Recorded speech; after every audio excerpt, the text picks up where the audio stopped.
자기소개서 이렇게 세 가지가 있는데 첫 번째 질문부터 어떻게 답변을 해야 될지 좀 알려주시죠. 네, 일단 첫 번째 질문을 보시면 뭐 한국전력공사의 네 가지 인재사항 중 본인이 가장 부합된다고 생각하는 인재상을 이제 얘기하고 그렇게 생각하는 이유를 이제 본인의 교육, 경험, 경력 사항들 구체적인 사례를 들어 기술해 주십시오라고 이렇게 나와 있습니다. 이제 800자 정도를 적어야 되기 때문에 뭐 크게 부담되는 그렇게 많지는 분량은 않네요. 아닙니다. 게다가 지금 두 가지를 선택하라고 적었기 때문에 네. 한 가지당 한 400자 정도를 채워 넣으면 되는 거라서 아주 부담되는 내용은 분량은 아니라고 보입니다. 네 가지 인재상이 이제 기업가형 인재, 통섭형 인재, 도전적 인재, 가치 창조형 인재라고 되어 있는데 이렇게만 들으면 이게 무슨 내용인지 잘 모르잖아요. 그래서 반드시 그 한전 홈페이지를 들어가셔서 이 기업가형 인재, 통섭형 인재, 도전적 가치 창조형 인재가 무슨 뜻인지를 한번 확인을 해봐야 돼요. 그래서 보시면 이 기업가형 인재 같은 경우에는 이제 회사에 대한 무한 책임과 주인 의식을 가지고 개인의 이익보다는 회사를 먼저 생각하는 인재라고 설명이 되어 있습니다. 자, 이렇게 보면은 어떤 내용들이, 어떤 자질들이 필요한가를 좀 추적을 해보면은 회사가 요구하는 목표, 그리고 최종 성과를 정확하게 이해하고 있어야 되는 거예요. 예를 들어 생각해 보면은, 우리가 이 촬영을 하는 목적과 우리가 원하는 그런 목표를 명확하게 알고 있고 그거에 맞춰서 행동해야 된다라는 거죠. 그래서 이제 본인이 속한 어떤 조직의 목표, 그러니까 나의 목표가 아니라 내가 속해 있는 조직이나 집단 그리고 단체의 이런 목표 달성을 위해서 노력했던 그런 경험들을 보여주어야 합니다. 내가 만약에 기업가형 인재를 쓰겠다라고 한다면 내 목표가 아니라 내가 속했던 어떤 뭐 인턴을 했다면 그 회사, 뭐 학교의 뭐 동아리 활동이었다면은 내가 속한 그 동아리의 어떤 목표 달성을 위해서 노력했던 그런 사례들을 여기다가 지금 써줘야 되는 거죠. 그럼 단체를 좀 잘 만들기 위해서 어떤 개인적인 희생이라든가 이런 것도 좀 쓰면 그렇죠. 좋을까요? 네네. 만약에 그런 경험이 없다라고 하신다면 이제 다른 것들을 좀 검토를 해보셔야 됩니다. 네. 자, 이제 통섭형 인재 같은 경우에는 이제 융합적 사고를 바탕으로 멀티 스페셜리스트를 넘어 오케스트라 지휘자와 같이 조직 역량의 시너지를 극대화하는 인재라고 이렇게 설명이 되어 있습니다. 자, 명확하게 좀 이해가 잘 안 되실 수 있어요. 그런데 좀 설명을 해드리자면 우리가 일을 하다 보면은 내가 혼자 할 수 있는 일 혹은 내가 속한 부서가 단독적으로 할 수 있는 일들은 사실 거의 없습니다. 회사에 다니다 보면 이제 철규 씨도 방송을 해보셔서 아시겠지만 하나의 어떤 프로그램, 영상물이 나오기 위해서는 철규 씨 혼자서 할 수 있는 건 아니잖아요. 그렇죠. 그래서 이 촬영해 주시는 감독님도 필요하고 대본을 작성해 주는 분도 필요하고 뭐 머리를 만져 헤어, 메이크업 다 필요하잖아요. 그런 것처럼 회사도 마찬가지예요. 여러 부서가 서로 같이 일을 해야 되는데 같이 일을 하는 것뿐만 아니라 어떤 것들이 요구되냐면 내가 어떤 성과를 내기 위해서는 다른 부서가 무엇을 해줘야 하는지를 알아야 돼요. 자, 마케팅팀에서 뭘 해줘야 되고 인사팀에서는 어떤 지원을 해줘야 되고 재무에서는 어떤 걸 해줘야 되는지 이런 것들을 다 알고서 요청을 한다거나 아니면 그 부서의 어떤 도움을 이끌어낸다거나 이런 것들이잖아요. 그러니까 지금 설명을 보면 오케스트라 지휘자와 같이 조직 역량의 시너지를 극대화한다 그랬어요. 네. 그럼 오케스트라 지휘자들은 자 바이올린 파트는 어떤 소리를 내야 되고 뭐 첼로 파트는 어떤 소리를 내야 되고 뭐 관악 쪽에서 플룻은 어떻게 해줘야 되고 이런 것들을 다 조율을 그렇죠. 하잖아요. 그런 것처럼 내가 나 혼자만 열심히 하는 게 아니라 우리 부서만 열심히 하는 게 아니라 이제 이 부서들 간의 역할을 명확하게 인지하면서 어떤 각 부서의 도움을 요구해서 좋은 성과를 이끌어냈던 이런 경험들을 써줘야 되는 거죠. 그러면 리더를 했던 어떤 경험이나 이런 것들을 좀 잘 녹여내야겠네요. 리더를 했던 경험인데 만약에 본인이 좀 단독적인 리더십을 발휘했던 경험보다는 이제 내가 리더십을 발휘했다고 하더라도 예를 들어 뭐 동아리라고 한다면 동아리에 뭐 그 회계를 맡은 사람은 어떤 역할을 주고 그다음에 뭐 홍보를 맡은 사람한테는 어떤 역할을 주고 그 둘이 같이 시너지를 내기 위해서 어떤 뭐 커뮤니케이션 했다던가 이런 유형의 리더십이 드러나는 경험을 써주는 게 좋죠. 네. 그러니까 단독적으로 이끌어가는 그런 리더십이 아니라 네. 예, 여러 부서 각자의 역할들을 좀 조율했던 그런 경험들을 써주는 게 좋습니다.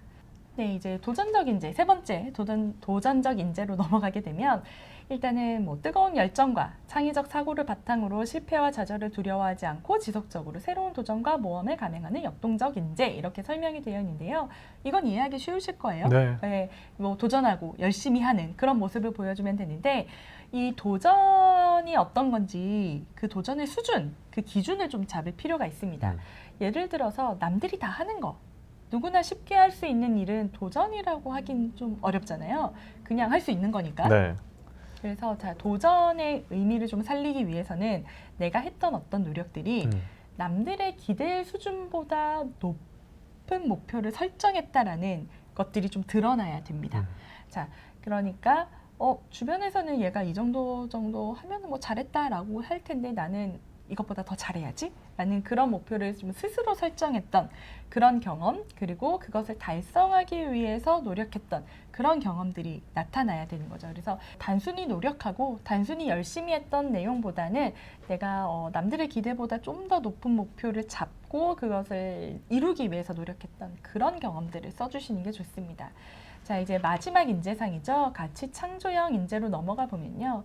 현재 가치에 안주하지 않고 글로벌 마인드에 기반한 날카로운 통찰력과 혁신적인 아이디어로 새로운 미래 가치를 충족해내는 인재 이렇게 되어 있습니다. 자, 여러 가지 지금 내용들이 겹쳐지는 많이 것 같아요. 겹쳐서 나오고 있어요. 그래서 하나씩 좀 뜯어보면 자, 통찰력이라는 거는 여러 가지 정보를 좀 종합해서 전체 상황을 이해한 후에 일정한 패턴이나 어떤 핵심적인 문제를 찾아내는 사고력이라고 설명을 합니다. 학술적으로 근데 이해하기가 조금 어렵죠. 무슨 내용이냐면 예를 들어 이런 거예요. 어떤 한국인 회사에 외국인 직원이 입사를 했어요. 그랬는데 외국인 직원이 이렇게 쭉 봤는데 자기 상사가 밥도 엄청 빨리 먹고 그리고 보고도 빨리빨리 가져오라고 하고 아무튼 되게 급해요. 우리 상사는 되게 성격이 급한 사람이구나 이렇게 생각을 했어요. 근데 이제 자기랑 같이 일하는 동료도 같이 밥도 되게 빨리 먹고 뭐도 되게 빨리 하고 말도 되게 빨리 하고 그래요. 우리 동료도 같이 일하는 내 동료도 되게 성격이 급하구나 이렇게 생각을 했어요. 근데 거래처 직원도 뭐든 막 빨리 갖다 달라고 그러고 막 독촉을 해요. 그러면 이제 이 사람이 깨닫게 되는 거죠. 한국인은 되게 빨리빨리 하는구나. 한국인은 성격이 되게 급하구나라는 결론을 내릴 수 있겠죠. 그래서 이런 것처럼 좀 여러 가지 상황을 좀 종합을 해서 어떤 일정한 규칙, 원칙 이런 것들을 찾아내는 것들을 이제 통찰력이라고 합니다. 자, 그런데 이게 왜 글로벌 마인드가 왜 붙어 있느냐라고 한다면 한정 같은 경우에는 해외 사업도 굉장히 활발하게 해요. 그러니까 우리나라 대한민국 안에 이 전력을 공급하는 것뿐만 아니라 해외의 어떤 뭐 발전을 수출한다라든지 아니면 뭐 플랜트 사업을 따왔을 때 이것들이 이제 국내 기업들한테 나눠준다라든지 이런 식으로 해외 사업도 굉장히 활발하게 하고 있는데 이 해외 사업을 할 때 필요한 것들이 이런 통찰력입니다. 왜냐하면 해외 시장이라든지 해외 회사들, 외국 회사들에 대한 거 우리가 모든 걸 알 수는 없어요.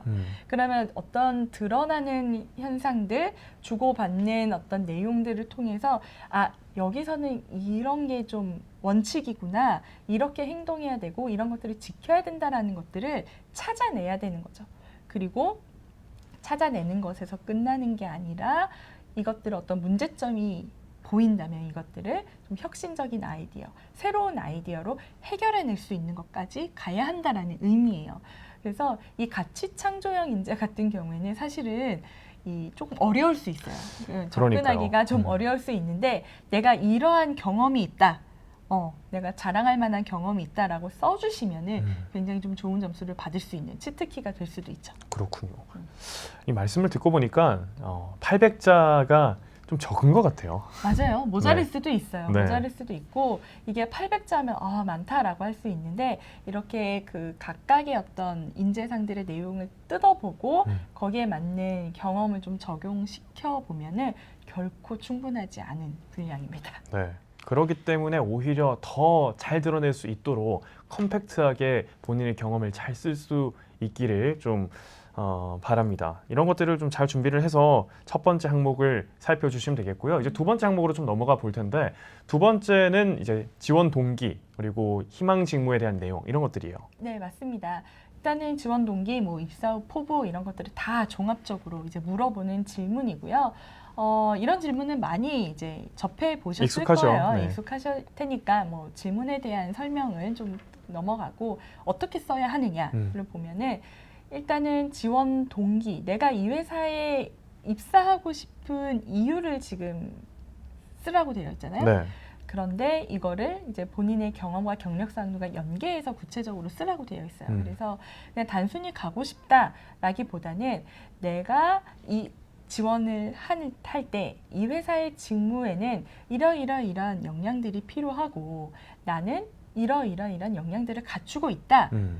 왜 내가 이렇게 갖추고 있다라고 말할 수 있는 이유는 무엇들이다. 라고 구조를 잡고 이 무엇들이다에 본인의 교육이나 경험사항이나 경력사항 같은 것들을 언급해 주는 거죠. 두 갈식으로 써야 된다는 말씀인 거죠? 그렇죠. 네, 그렇게 써줘야 하고 자, 그래서 이 지원 동기를 쓸 때 내가 지원하게 된 동기나 희망 직무를 선택한 이유에다가 회사에 대한 칭찬을 나열하는 분들이 있습니다. 이렇게 좋은 회사이기 때문에 나는 여기서 너무 일하고 싶다라고 이렇게 구조를 짜는 분들이 많은데 그것을 회사가 원하는 답은 아닌 거죠. 그렇죠. 자기소개서니까요. 그렇죠. 자기소개서니까 회사에서는 당신이 어떤 준비가 되어 있는지 그것을 보여달라는 거기 때문에 내가 이런 준비가 되어 있고 이런 능력들을 한전이라면 잘 발휘할 수 있을 것 같다. 이런 느낌으로, 이런 톤앤 매너로 접근하는 필요가 있습니다. 그렇군요. 자, 그럼 이제 마지막 항목을 좀 살펴볼 텐데요. 3번 질문이 좀 까다로울 것 같아요.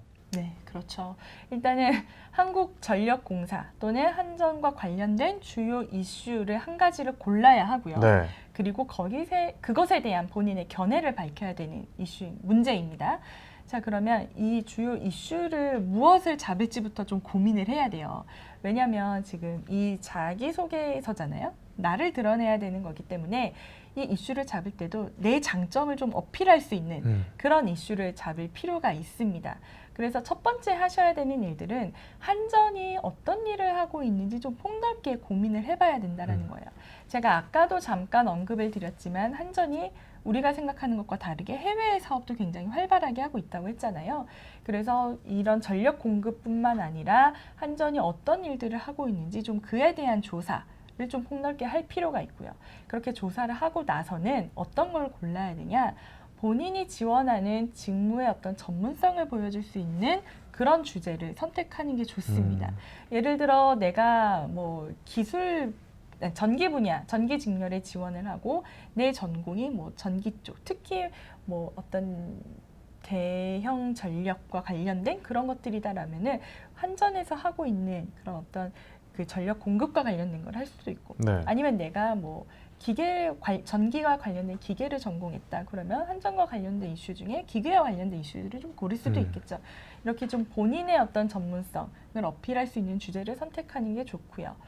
두 번째로 좀 기억을 하셔야 될 거는 지금 이 주요 이슈에 대해서 얘기를 하잖아요. 근데 이슈가 좀 부정적인 이슈다. 어떤 문제점이다 라고 한다면 이 문제의 원인이 한전 내부에 있으면 좀 곤란해집니다. 당연하겠죠. 내가 입사를 하려고 그러는데 한전 이 회사들도 이거를 뭐 보는 사람이 좀 불편하겠네요. 그러면 이제 서로가 불편해지는 거예요. 그래서 문제를 고르실 때는 이제 이 문제가 원인 같은 것들이 한전 내부의 문제다라고 이렇게 접근하시는 게 아니라 문제는 사실은 한전이 뭔가를 잘못하지 않더라도 주변에서 얼마든지 일어날 수 있는 거예요.